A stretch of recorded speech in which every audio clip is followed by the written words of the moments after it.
Hey guys, what's going on? Welcome back. It is episode 11 of Career Mode. What a start to Season 2. Two new signings, one of them scoring on the opening day in our first scalp against a traditional top 16. A 2-1 win over Arsenal at the Stadium of Light today. Lots more games to get through as we play for the whole of summer window, and I'm sure we'll make a signing or two as well with 45 million in the budget. Start with this though, first away day of the season, newly promoted Southampton away on the south coast. And guys, as it is Saturday morning, if you do want a double upload day today as part of a hashtag quadruple upload weekend, leave a like on this video and I'll get the next episode up later on today. It'll either be 5 PM or 7:30 PM, depending on the amount of likes I get. If I get loads, I'll put it up earlier, but yeah, leave a like on the video and it'll be a double upload day today. Let's get it done. And this season, you're going to see a different mentality from Sunderland as well going into these games.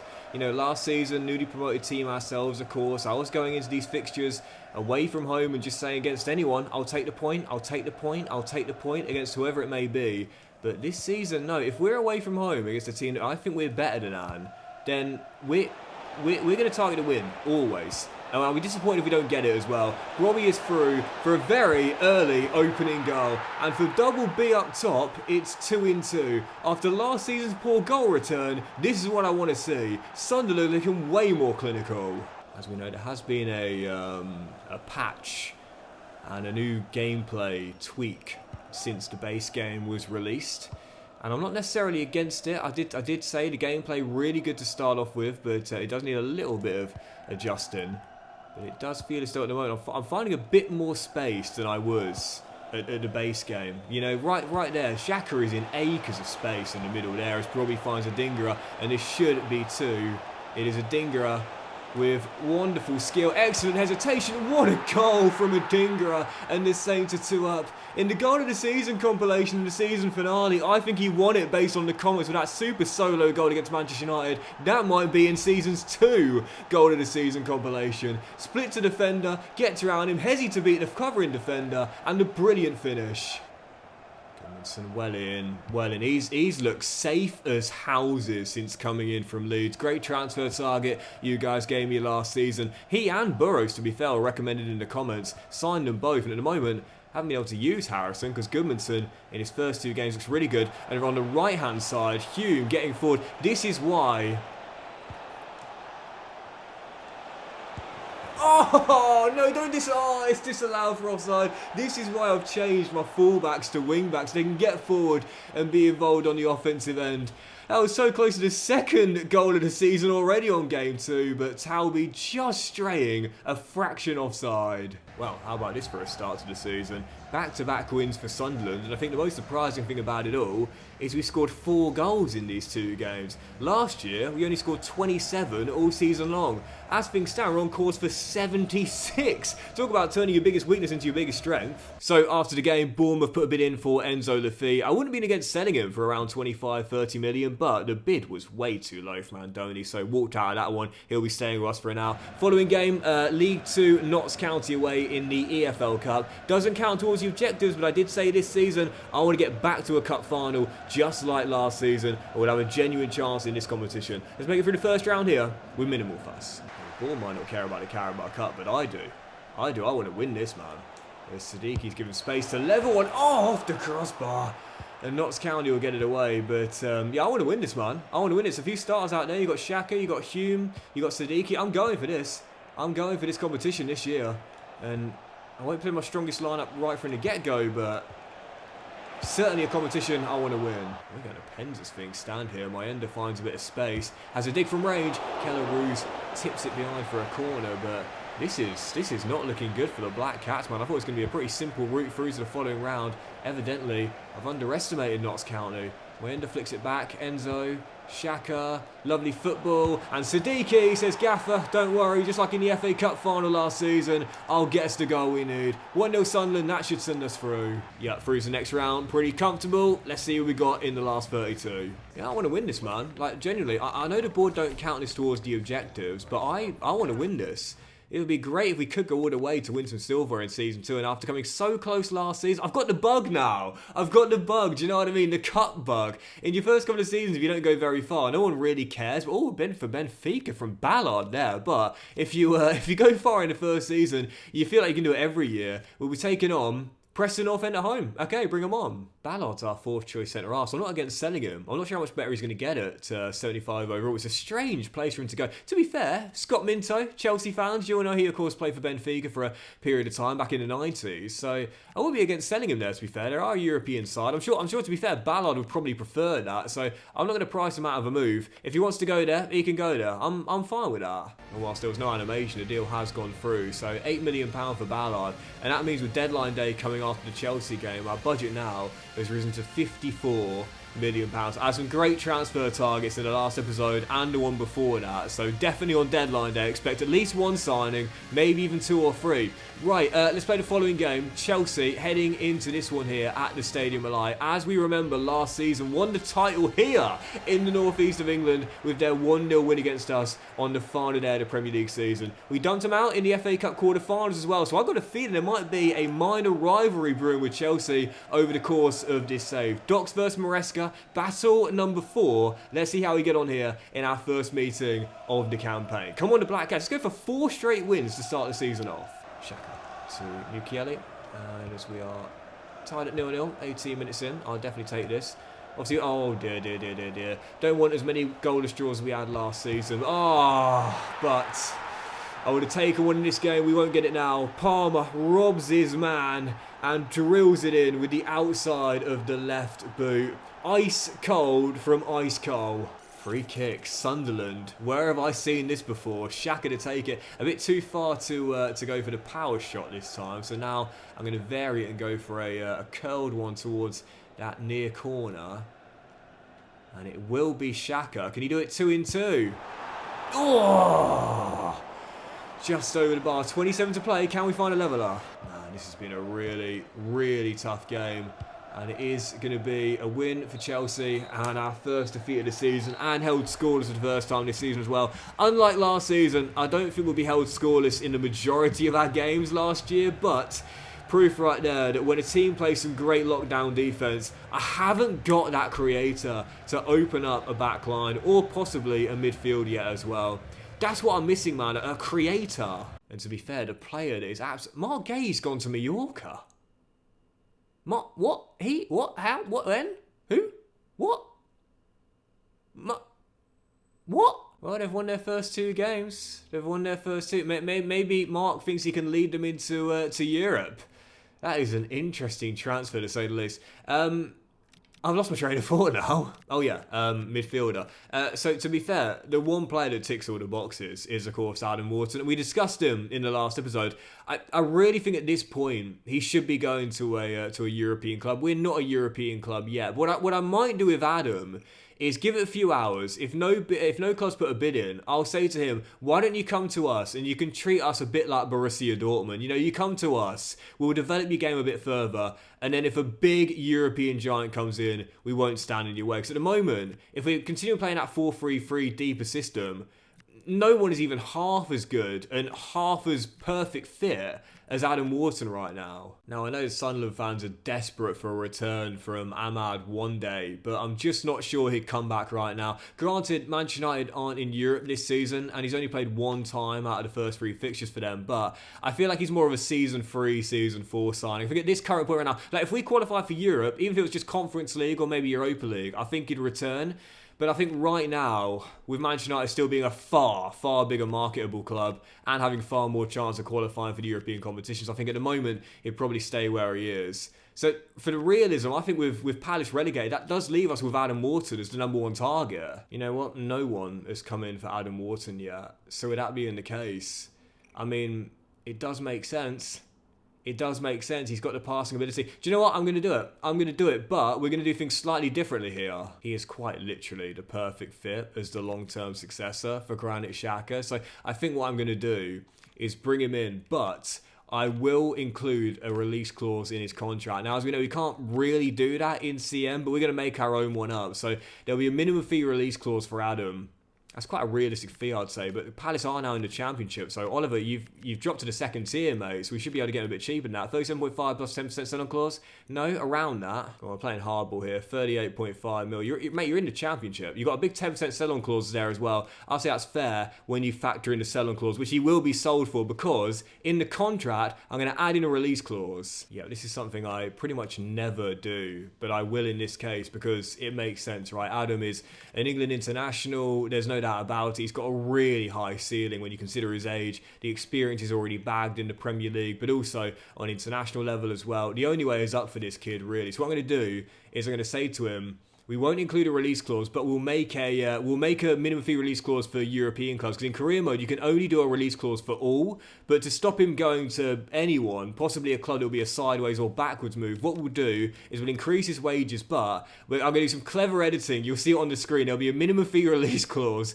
for clubs in the Champions League. And once a club accepts that bid, then we will have to let him go. So Wharton on a 5-year deal. But unless we start to make progression and become a European team ourselves, we'll let him go for that release clause. Petition for EA to add in more detailed release clause for player contracts. We'll make the game far more realistic. I would say in the current market, with his current contract and the fact that Palace are now a European team, he's probably worth somewhere between 60 to 70 million. But with Palace getting relegated, that would of course bring the transfer fee down. When you factor in the 10% sell-on clause, I'd say it's a realistic offer, but of course the contract is going to include a minimum free release clause to Champions League clubs. If a club comes in of £70 million, I am not going to stand in his way. So signing a 5-year deal, probably not here for 5 years. Welcome to Stadium Malai, Adam Wharton. He is quite literally the perfect fit as the long-term successor for Granit Xhaka. To me, this is where you need realism with release clauses from EA in career mode, because if Wharton was to go down, he wouldn't stay in the second tier. Mark Gay wasn't going to stay in the second tier. Max Sense, who I'm a big fan of as well, wouldn't stay in the second tier. Fikayo Tomori at Leeds right now in the second tier. And of course the big one, Balde, 85 rated. Come on, this is what I want EA to work on in the transfer market. It doesn't need to be hyper-realistic, but things like this just shouldn't be happening. Wharton had to come back to the Premier League. If no one else is going to take him, you can't blame me for going after him. And so as deadline day comes to an end and we've got our big new club record signing, who's probably going to be here for like 1 or 2 years max, I would say. The top deals, Leao to Dortmund, very interesting move there for the man becoming a bit of a legend at AC Milan. We see Diomande join Newcastle United and Marcos Leonardo is in the Premier League after his move from Al Hilal. I'm liking the team, to be fair, but the question is, who's going to be starting? Yeah, I think this is where I'm going to call on you guys for help as well, because I don't really know how we should line up our midfield for this season. Now, at the moment, I was thinking I'd probably have Wharton as the LCM, being a left footer as well, in for Diarra, who I do like, to be fair, but I think Wharton has a bit more first-team quality right now. Or should we go with Wharton as the DM and Diarra as LCM and have Xhaka coming off the bench now at 33 years old and the legs at 43 pace starting to show their full decline? I mean, what do you guys think? Wharton and Diarra and Siddiqui, or Wharton, Siddiqui and Xhaka as the DM? Because I like Xhaka as DM, man, but do we go for youth or do we go with the experience? Let me know in the comment section down below, how do you think we should line up our midfield this year? Right, 3 more scouting updates, see what we got. We're from Scotland as we look for our next shot stopper. No one making it so far, but a couple of decent players there. And from Mexico, I feel like I've already got one potential to be special players. I don't know if you guys are the same as me, but like when you get one player's potential to be special, you don't feel like you need any more from that nation. Like you've got your lot already, do you know what I mean? So I'll keep on scouting, but for now, no one making the academy. And from Ghana, we shall keep on scouting these 2 youngsters here. Right, following games, do a couple more games today and hopefully get back to winning ways for our final 2 as well. Away from home, Brighton on the south coast. Heading is this one, Wharton making his debut. I'm still not sure if I play him LCM or DM and drop Xhaka to the bench. One player's got to miss out, Xhaka or Diarra, but I don't really know who to drop to the bench. So guys, in the comment section down below, let me know who you think should be starting in this team. Wharton's definitely going to start. He's coming to get the game time, develop his game, and then sod off to a big European club. So he'll definitely be starting the majority of our games this season. Following contest, Brighton away. Speaking of Brighton, I think that's the club we should be modelling ourselves on, and that's who we could become with this Sunderland team as well. You know, bringing players in through a good recruitment network, signing them on decent, smallish transfer fees, and then selling on for big profits to big European clubs or big division rivals, like with Moises Caicedo and Cucurella and McAllister and so on and so forth. I can see us, that us being us with Sunderland, you know. I can see us selling Brobby to Spurs and, again, Wharton to Manchester United and Talby to Arsenal. Do you know what I mean? I can see us doing that. I've never been a stepping stone team before in career mode, but this could be quite a nice feel to the career mode. Something a bit different here. So the second half's underway. It is still 0-0, but I've lost the scoreboard. I've tried to pause the game and get it back, but it's not coming back. It is goalless though, alright, after the restart, it's still 0-0. This has got to be one of the buggiest versions of FC I've ever played, and that is saying something, man. The amount of bugs in this year's game is crazy. But for now, again, I'll remind you the score is still 0-0 as the second half gets underway. And as Wharton slips a great ball through to Brobby, that's what he's in the team for. And that is what I want to see more of from Brobby this season. Much more lethal finishing. Third in 4 games. Debut assist for Adam. Sunderland in front. I promised Adam he'll start every single game for us this season. And when a big European club come calling, because they definitely will, a year of good form should inflate the transfer fee, which will be a mutually beneficial signing for us and him. But as Trey gives away a spot kick there, no complaints from me. Matt O'Reilly can level it for the Seagulls. And Roofs makes the save. Come on. Keeps. What a stop. I love him, man. He's a heck of a keeper. And I tell you, he's another player who I think might be using Sunderland as a stepping stone. Third in clean sheets last season. Penalty save on match day 4. He is a serious, serious talent.